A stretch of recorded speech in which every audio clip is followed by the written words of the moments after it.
Hey everyone, and welcome to another Coffee with Katie. It's a cozy live coffee with Katie today. I hope that's all right. Let me check. I'm not sure that my streaming software is pairing up with Instagram. Does not look like it is. So let me go ahead and go live for our Instagram friends as well. Hope everyone's doing well out there today. It's been another busy week around here. Lots of updates. Let's see. Okay. Add my title.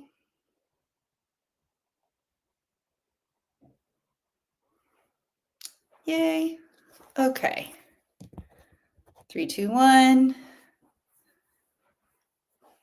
Yay. Hi. Hello. Now I am live on Instagram as well as TikTok and YouTube. Hi, I'm Katie Thompson. I'm the host of Coffee with Katie. This is a weekly live stream that I have just to have fun, cozy chat with friends. I also have a live stream that I do every other week on Thursdays called Star Wars and Snacks. I'm a big Star Wars fan. So if you're into that, be sure to check that out. I'm going to have another stream tomorrow at 6 p.m. Eastern as well, here on all the same channels. But a little bit about me. I'm going to do a visual description of me today. I have my shoulder length curly brown hair down. I'm a Caucasian woman identifying person. I am wearing a purple sweatshirt that says Agatha in bold black letters. It actually says Agatha all along. It's one of my favorite sweatshirts. And I have a peachy pink background behind me. So that's what I'm looking like today. I hope everyone is doing well. I've actually had a pretty great day today, despite not sleeping well for the last like 3 nights and having PT today. I am unusually chipper. So that's good. That's good for everyone. So who I am, I'm Katie, and I am an artist. I'm a writer. I'm an advocate. I live outside of Charleston, South Carolina, with my husband, Joseph. He is a furniture maker and an instructor at the Charleston Woodworking School. And we have 2 lovely kids and a little fur baby. He's not so little. He's more medium sized, but we love him anyways. He'll always be our little baby. But I live and work out of my home. This is my new home studio. I think this is only like the second or third live stream I've been able to do from my new studio. So it's really nice to be here and to have this space. And I'll be honest, despite me feeling pretty good today, I am in a little bit of pain in my right shoulder. So tucked under here is my heating pad. So if you see me kind of leaning back, that's under the blanket is my heating pad. And I just feel very grateful to have the space to be able to have like a comfy chair and a nice place to land and work and be able to talk to everyone. And I just feel very lucky to live in this age that I do of technology. So that's a little bit about me. And why do I stream? Well, I've actually been a live streamer for several years now. You might know me from the Women of Woodworking Project. It's a project I have where I highlight the stories and work of women and gender nonconforming makers. And I started live streaming, I think in 2020, 2021 with that project and just really fell in love with it. Took a break for a little while. I've done, I love to write. I love to do a lot of different things, but it's really good to be back and have like my own live stream where I can chat and see everyone and see what everyone is doing and just talk about things that are important.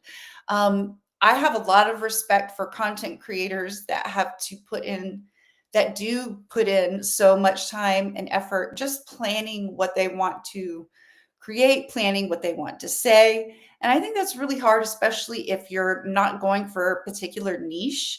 If you're like me, you're someone that is extremely multifaceted and does a lot of different things. It's hard for me to say, well, I'm just a Star Wars creator, or I'm just a poet, or I'm just this. I fall into many different boxes. So it's nice to have a live stream that I can just kind of talk about everything that's going on. Like I said, I'm a multifaceted individual, multidimensional. So lots of stuff going on. And I'm just really grateful again for this space to be able to share these things with you.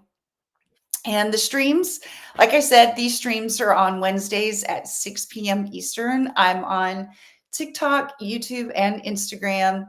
And so that's kind of my plan just for the next couple of weeks to see how it goes, keep streaming, and hopefully we can talk about art.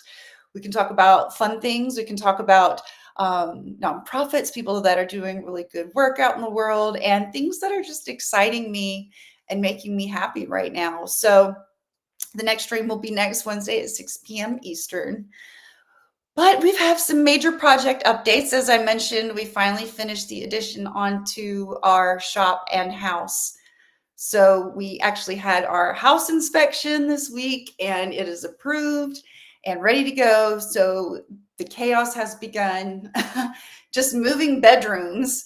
You wouldn't think that's like a huge task, but it is. And it's amazing how much dust you can accumulate in a house. And I think because ours is above a wood shop, we have it like 10 times more. And then we live in a pretty sandy area too. So we bring a lot of sand in, and yeah, I'm just seeing how gross we are since we are moving all this stuff around, but it's been really fantastic. I'm really grateful. We've stayed a few nights in the new bedroom already, so that's been really exciting. And I'm just feeling very blessed and just loved. I'm very glad that we have the space to be able to do this, that Joseph has the space to be able to do what he needs to do. And it's just really good. I'm excited for the kids because getting their own bedrooms and things like that. So it's an exciting time, busy time around here. So this is actually kind of nice. I can sit down and chat, have some tea. Here's my tea today. It's actually kind of a little treat tea that I like to drink. It's the Art of Tea's white coconut cream. And then I've just added in, I like to do half and half, kind of like tea lattes almost with this. Half a cup of vanilla almond milk. I like just the Silk unsweetened brand at the grocery store, and it's fantastic. And it's like a nice little sweet treat, but not, there's no sugar in here other than what's already in the almond milk. So it's very sweet and it's very nice, but it's very cozy and very good on a day like today where I'm wanting to just hang out and have fun and curl up with my heating pad. I've got a burrito on the way with my name on it, so that's pretty good. So it is still July and it is still Disability Pride Month, which I think is amazing. I shared a little bit last week in the live, and I think I have some clips of just how grateful I am to have the space to be able to celebrate my pride of being a disabled woman and being a disabled person and being able to celebrate with community. It can be really hard to go out in public and be the only person using a mobility aid or someone with a visible difference or disability. And so to go to events where everyone is somehow related to that community, somehow involved with the disability community, is just fantastic. There's a level of understanding there that you can't get just out in everyday public, actions and things like that. There's conversations and just, again, this level of understanding of access needs, of, different sensitivities that people might have. It's just a very caring, nurturing environment. And I'm really excited to be at the Disability Pride finale.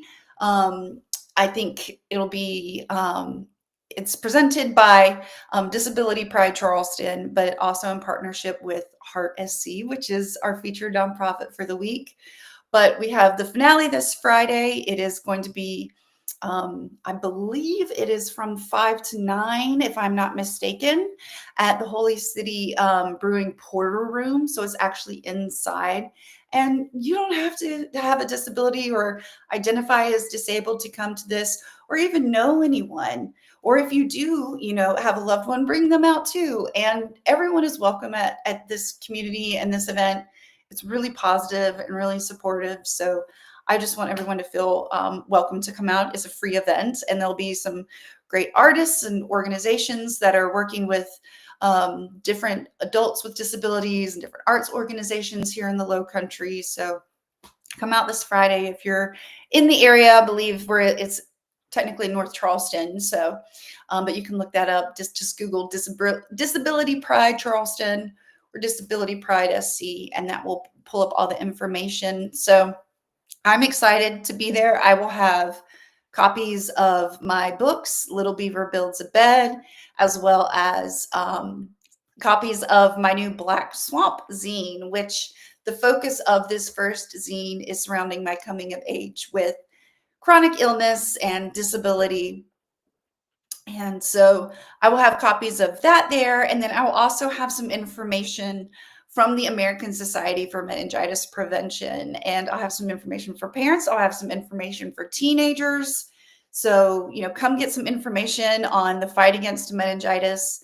It's critically important that we increase awareness here in South Carolina about meningitis and vaccinations.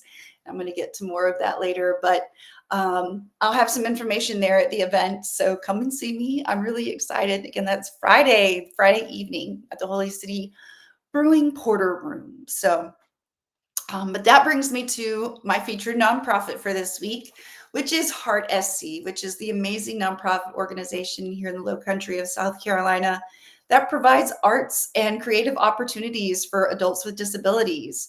They have helped or been pretty much the main force behind Disability Pride Charleston as far as I have been involved over the last, this will be year number 4. So I'm very grateful for all the extra time and effort that they put into not just this event, but also our community. So really grateful for them. Check them out. Google Heart SC. It's probably heartsc.org, I imagine, is their website or something similar. So you'll be able to find them and all the good work that they do there. On top of this event, they produce like awesome plays. They even had like a wrestling event. Just they do the Creative Misfits arts show towards the fall that I've also been a part of before. It's just really awesome. So yay, that's our featured nonprofit for the week. Be sure to go check them out. Take a little sip of my tea. So just so you all know, as someone with obvious like neurological issues, one thing that's been really hard to deal with for the past year is that things beyond my original injury site have progressed a little bit, and certain things have become more challenging for me that haven't always been there, I guess is a good way to put it in short. And one of those things for me as a public speaker is being able to talk and carry on a conversation for long periods of time. I'm going to be really honest right now. If you can't hear me kind of like gasping for breath, you're being very sweet to say that you can't. But if you can, that is because I am like becoming weaker in my diaphragm and my speaking ability. And as someone who is used to, it's my job to be able to speak for 15, 20 minutes at a time, this new symptom is really kind of scary to me and really alarming, but I'm working on it in physical therapy. And literally one of my exercises is to read out loud for 5 to 10 minutes. And I thought, well, my live stream kind of helps knock that out of the park right there. But so just to let y'all know, and like to be fully transparent, that's also part of why I do the live streams and why I'm doing them right now. Is there have been things in my life that I have wanted to do, and I have either been brave enough or just, I don't know, just wild enough to take those chances whenever they presented them to me. Life is short type deal. And I'm really glad that I did, because there are certain things that I've been able to do over the years that I'm not able to do now. And so, not that I worry about not being able to do live streams and things like that. I think that's something that I'll be able to do for a long time to come. There are other things that speeches and presentations and things like that I do a lot in my meningitis advocacy that are incredibly important to me. My disability advocacy, and even just being able to carry on and like have a meeting, I got to be able to exercise those muscles. So you're helping me out in more ways than one right now. So this tea is really good though. I'm not going to lie. So that brings me to what else I am enjoying this week. And I'm coming to you with some advice, with a need for some advice. So one of my favorite like fancy coffee drinks, treat drinks is a mocha. And I'm not going to lie, I'm used to getting it, the way that I made it whenever I was like a barista in college and we had like our own custom like mocha mixture. So I don't even remember what all was in that to recreate it, but otherwise it's been like chain coffee shops, Starbucks, that type of thing. And I feel like when I go out, I can, everybody else's mochas taste better than mine, basically. I've been trying to recreate it at home and everything I've tried has not worked. And I asked for some advice on Threads this week, and I got some advice for like a couple different kinds of syrups that I hadn't tried, which that's a lot of extra sugar and just a lot of stuff that I don't know what it is going in my coffee. So mixed feelings on that. I had different suggestions for different powders or making your own syrup in per glass or in a batch even. And I can't find the perfect mix yet. So if you like to make a good mocha or know how to make a good mocha, let me know how you do it. Today I tried it with a little bit of actually just straight up like milk chocolate, hot chocolate mix. Hang tight. Yay, we're back. But yeah, I just use straight up hot chocolate mix and that we're getting there. We're getting there. And because I think that's what I want is like hot chocolate with coffee. And the chocolate that I've been using is like a little too subtle. It's just not chocolatey enough. It's probably not sweet enough. I know that's probably what I'm looking for is just sugar, which is terrible. But so yeah, any tips for making a good mocha or any like fun coffee drinks you like to make at home that are relatively simple and not a ton of sugar, but if they do have a ton of sugar, that's fine too. Everybody likes a treat. Let me know. Let me know what you like because I'm seriously trying to cut back on takeout habit. I've done really good about not picking up coffees to go. It's like we got coffee at home, we got tea at home, and just trying to like eat and drink more cleanly. So that's kind of the whole shebang there. What else I am loving? Oh my goodness. I love public libraries. Major shout out to public libraries, library workers, librarians. Y'all are the best. So in the tiny little town we live in, we don't even have a stoplight. We have a bookmobile that the county library goes around. Our county is massive, goes around to different areas throughout the week. And we've never gone there, but we've gone to the next town over, which has probably the smallest public library I've ever seen. But I will tell you this, they have some of the most dedicated librarians and library workers. And I am so grateful for the amount of time and effort that they put into their summer reading series for kids and for adults. But this is the second year we've done it, and it's just been fantastic. And I have always loved libraries. I'm a library nerd. I worked at a library for a year in college. And that's where you could probably find me most nights, especially towards the end of my college career. And I was like, all right, I gotta graduate. But I just have always been so inspired by the vast amount of knowledge that is there just at your fingertips. And it's kind of the same way I feel, not the same way I feel about the internet anymore. I'm gonna be honest. It's not the same, but similar in a lot of ways. And I'm really grateful for public libraries. They do, like fun art and Lego classes for kids. They have teen classes and stuff for adults, and just a lot of great programs that have been completely free.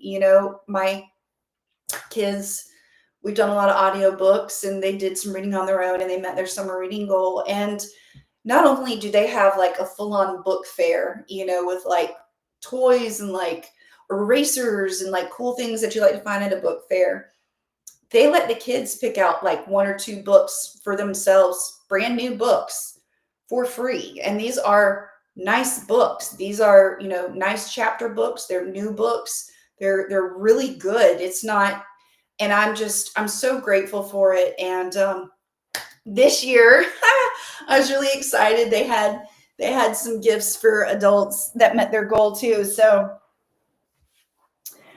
I got a Princess Leia tee that says "Read, it's our only hope" on it, which was awesome. But then they gave me this Star Wars book, The Princess, the Scoundrel, and the Farm Boy, A New Hope, to read. So I'm really excited and really grateful. And hey, it's been awesome. I've read over 1,000 minutes already this summer. So that's really cool. Or listened. Audiobooks count too. So shout out to public libraries. Shout out to public libraries and library workers and everyone who works so hard day in and day out, oftentimes for much less pay than they deserve, much less, respect and acknowledgement than they deserve. Anyone who puts themselves out there on the line for kids and creativity and reading and just with enthusiasm, like, that's what we need right now. That is the backbone of our community. Those are the people that are going to get us through the hard times, like right now, and help foster knowledge, education, community, communication, connection. It's just libraries are it for it, and they're free. They're free. They're the home for all of that, and it's free. It's awesome. It's really cool. And the more you support your library, the more free stuff they're able to offer. Usually, that's pretty cool. I mean, it's win-win for everyone.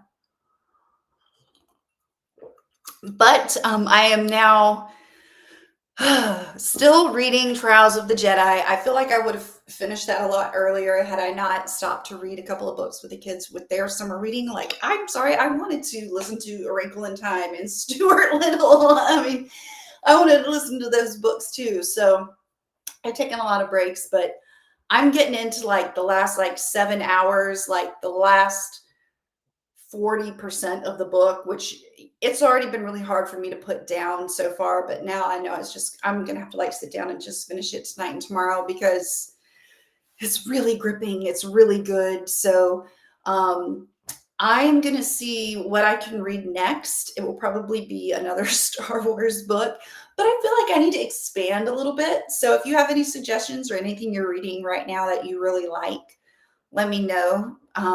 I'm open to everything. There's not really anything that I don't like. I mean, I love stories. They're what move me. They are what keeps me going. So if it has a good story, true, false, fiction, nonfiction, fantasy. I am actually thinking about picking up the Lord of the Rings trilogy, believe it or not. I feel like those movies were completely wasted on me as a teenager. Like, my friends were so much smarter and cooler than me and made me go see Lord of the Rings with them, and because they had read the books and really liked it. And I remember thinking they were really awesome, and I was, gripped and entertained. But for some reason, I joke, I feel like my frontal lobe had to fully develop to realize, hey, maybe fantasy is better than reality sometimes. So I have been rewatching those movies. I've been trying to get my son to watch them. He's 9 years old, so he's just about old enough. He's not really scared. He's into that. He loves Zelda, loves fantasy books, those sort of things. So we've been watching the movies. So I think I want to finally listen to the books. I think I would like to finally read those. And it's been really great to watch those movies again, 20 years later, with a newfound respect for storytelling and movie making and writing and books and just, again, stories in general. Just really beautiful films. And people want to knock the early 2000s and our style and our technology and everything. But I look back and I even think seeing Revenge of the Sith in theaters this spring. Movies were, I feel more advanced with CGI, and they just look more futuristic to me back then, if that makes sense. Maybe we've just gotten so good now with the effects. It just has that completely different feel to it. But yeah, so watching the Lord of the Rings movies back has been it's been really good. It's been really good. And maybe it just comes with age and understanding life and the meaning, like the deeper meaning behind the fellowship and the whole story and what it means to be so self-sacrificing for a greater good. So yeah, so that's what I've been listening to and kind of reading this week. I also had a few other things that I just wanted to touch on. I had some thoughts.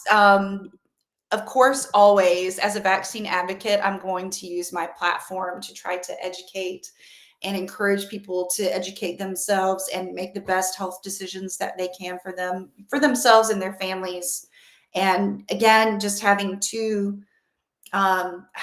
deaths of very young teens to bacterial meningitis in South Carolina alone this summer, I feel like it is my obligation as a survivor to speak up and let people know how important it is that they become aware of what vaccines are available to them, aware of the risks that are out there.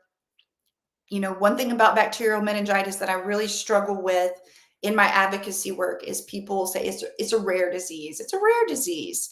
It is a rare disease, but it does not feel so rare when you're fighting for your life in the hospital with it. It does not feel so rare when there are two families just in the upstate of South Carolina alone that are grieving the loss of their children this summer. So while bacterial meningitis might be rare, the consequences are too high. They're too high. They're too devastating. They're potentially fatal. And it destroys more than just one life. And even if you survive, you could be like me and live with lifelong complications and lifelong disabilities and chronic pain and a lot of severe issues. Even as a survivor, the fight isn't over the day you walk out of the hospital. It's really just beginning then. And I think a lot of survivors feel similarly. And I feel very grateful to have this opportunity to work and do this kind of work, to be here and share my story, because there are so many that can't, that aren't here.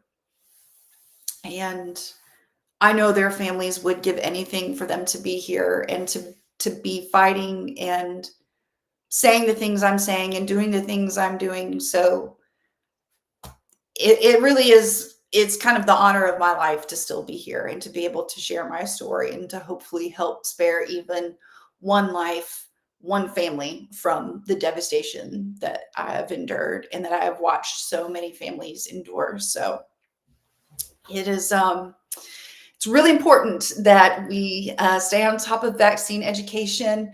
I really want to encourage you to go to meningitisprevention.org. That is the American Society for Meningitis Prevention's website. They're going to have so much great information there. The CDC has a good website with lots of information on there. So you can go to their website as well and check it out and just see, from my perspective, young people, teenagers, and I'm seeing even middle and high school students be at risk, athletes, people that are sweating, sharing water bottles, gym equipment. One common thing that I have heard in a lot of stories and a lot of survivors is they were all athletes, or they were working out at a gym when they came down with it later on that day. There's just something to be said about that. A lot of these bacteria do live on our body and coexist with us every day. And it just takes that perfect storm to happen for you to contract it. And once you've got it, you're in for the fight of your life. So knowing how to help prevent it, knowing how to help, vaccine education, getting vaccinated, protecting your children, protecting yourself if you're a college kid. I'm really grateful that I have the opportunity to go to different colleges especially my College of Charleston. They've been so welcoming to have me come on campus and say, hey, like, you're vaccinated. Your school's vaccine requirements are this, but did you know you are not fully protected against all 5 serogroup types? And so many people don't know that. And, meningitis B, there is now several pentavalent vaccines out there now that cover all 5 the serogroup types. But for a long time, A, C, W, and Y were the only 4 that were covered with the vaccine. They just released a B vaccine, not too long ago, and now they have vaccines that cover all of them in,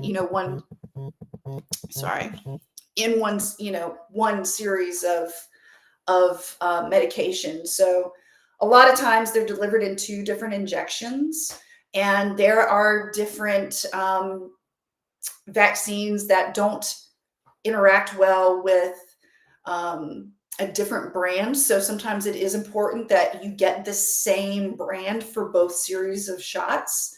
So it's just so important that you talk to your doctor about it. It's so important you talk to your pediatrician. There are just so many parents out there that don't know to talk to their child's pediatrician about this, or to have these conversations with their doctor.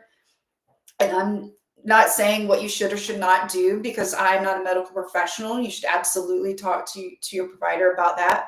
But they can at least help give you the information and help you make the decisions that's best for you. There's just so many people out there that don't know that there are these options to protect themselves and their families and their children, and they need to know. They deserve to know. So that's what I'm here to do. So, yeah, but I also, a friend of mine on Threads this morning shared, and I think a lot of us creatives can probably relate to this, how hard it is to share joyful and create joyful things, especially on the internet right now. And as an artist or content creator, I really, really feel for folks whose livelihoods are talking about fun, joyful things like Disney and Star Wars, or shopping, or how to do whatever it is that they do, with so much turmoil happening out in the world. But I saw my friend post that today, and I was just immediately, it was like, you have to keep creating joy. You have to keep creating joy. We need it more than ever. And creating joy is a form of resistance. Resting is a form of resistance. So there are so many more ways that you are contributing to the betterment of the situation without even knowingly doing that, and taking away from something beautiful that you have that might make the world a little bit brighter place. That's absolutely the opposite of what we need right now. What we need now is happiness. What we need now is people going out and being themselves and chasing their dreams and doing what makes them happy. I think it's safe to say a lot of us are pretty miserable right now. And I'm not ever going to discourage someone from seeking their joy, as long as it doesn't hurt anyone else. Life is very short. Life is very short. And it's, I think we don't have any kind of grasp of how fast things really move and change for us. So for me, the moment is now. The moment is now to try that new thing, or to read that book, or to go on that trip, or take that class, or create that bad art, or create that wonderful art, write that poem, share your story. Now is the time. Now is the time more than ever. And what are we waiting for? Like, what are we waiting for? We have more access to tools to create our own platforms than any creatives have ever had in known history. Like, we're able to order art supplies online. We're able to talk to other artists online. We're able to get our education online. We're able to participate in shows online. We're able to create our own followings, our own newsletters, so much content, and create a livelihood in ways that people haven't been able to ever. And I'm not saying it's easy. I'm not saying it's a guarantee. I'm not saying that it's the answer to every creative's problems. But I think it's just a really awesome time to be alive and to not take advantage of those opportunities that we have that people couldn't even dream of 20, 40, 100 years ago. The game has completely changed. So if you're a creative person, create, even if it's just for yourself. Create joy, even if it's just for yourself. If you don't feel like sharing it, if you don't feel comfortable sharing it, that's fine. You still created it. You still put that out there. And now more than ever, we need your creative joy. So please, please keep creating joy and sharing that if you feel comfortable sharing it. There are those of us, oh man, being able to share in someone's happiness is kind of like the coolest thing ever, because you get like this free joy, which is kind of a selfish way to look at it, but you're not being selfish because you're giving back in happiness to that person that's sharing with you. And it's just one of the most wonderful exchanges I think you can have with another human being on this planet. So keep creating joy, please. So, and that also brings me to my next point. Another conversation that I saw happening today is another creator having some issues with some of the industry norms in their creative industry, and how easy it is for, at least in my opinion, people to devalue the importance of those who do support, enjoy your creativity, your work, your event, whatever it is that you do. I think it's time again that we reevaluate what we value and what is really what we are worth. I feel like across the creative industries, there need to be better norms. People absolutely need to be paid better. That there needs to be more supportive working environments. People need healthcare. There are so many things, but I think it also starts with us like demanding better for ourselves, refusing to engage in toxicity or in toxic culture. It's up to us to set the standard, I really feel like, and people will either rise to meet it or they won't. But I'm tired of being told that someone is, for whatever reason, not deserving of something for some arbitrary made up social rule, or not being cool enough or not having this many followers or whatever. Had another conversation with a writer friend about my zine, and it's like, I'm making 24 copies because those 24 people that get it will get it. And that means more to me than any amount of money right now. These poems and this intimacy that I am sharing of my being with the world doesn't have a dollar amount on it. Like, yes, I have to charge a certain price because I got to be able to pay for the printing, but I'm not here to make money. I'm here to get these stories told. I'm here to get these poems out and this message across. So we need to get back to what is really important. What is the message? What is that where the real value is? Where is the value? Where is the value? I would like for us to think about that. So moving on into the woo section of the live stream. It's a very busy week astrologically.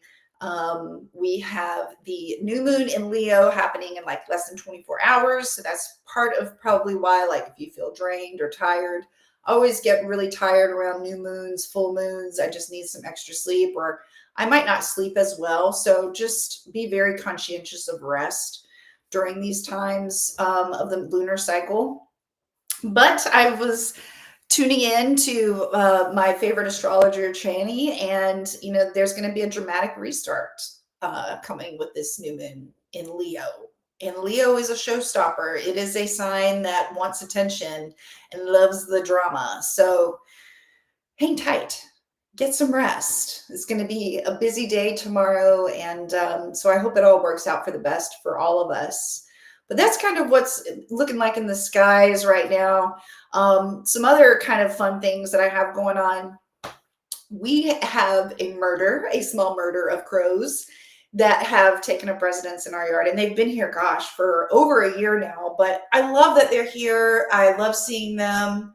And I would love to find ways that I can like interact with them and leave them little treats or just like thank yous, because I know it's good to have them in your yard, and they're good like protectors of energy and the home front and property. So any suggestions that you have would be great. I did have one friend suggest, obviously a bird bath, which is awesome because I love bird watching. I'm like an old lady now. I love to bird watch.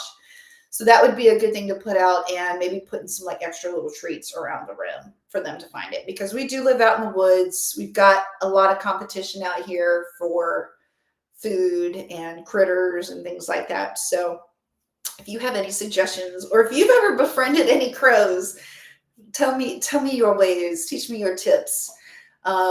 So that's what I'm working on, kind of on the home front spiritually this week. Oh, I'm also picking this book back up, How to See and Read the Aura. And this is actually my husband's book.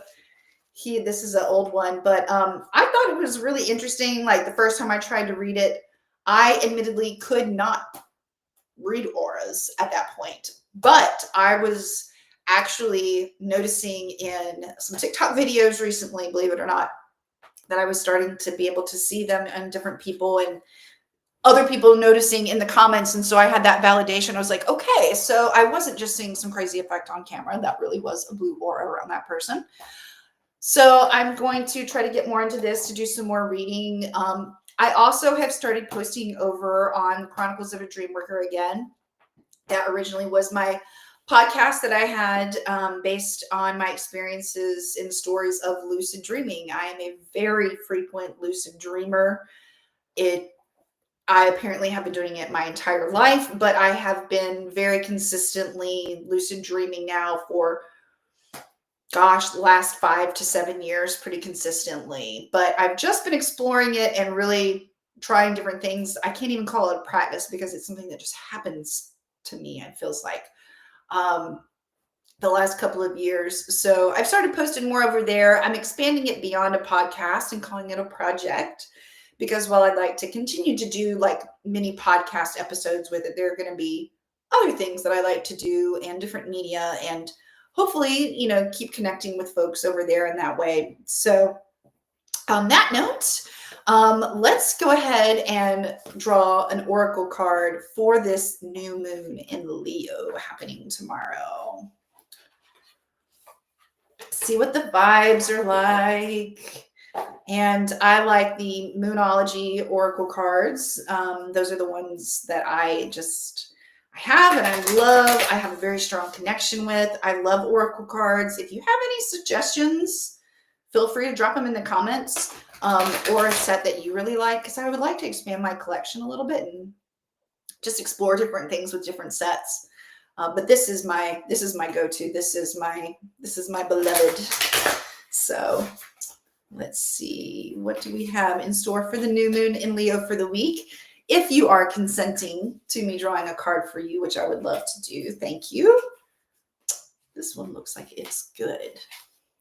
Ooh, work through your fears, new moon in Scorpio. So this is really spot on for me and what I'm trying to work through with this new moon in Leo. I am not someone that has a problem with being seen, but there are some people that are. And regardless, there are still certain parts of ourselves that as children, or, as young people growing up, that we tuck in or we become fearful of. And so I'm really focusing on working through that right now. Like, what am I really afraid of? What is that part of me? What am I afraid of that part of me is highlighting or, illuminating? So this is a really good time to be working through those fears.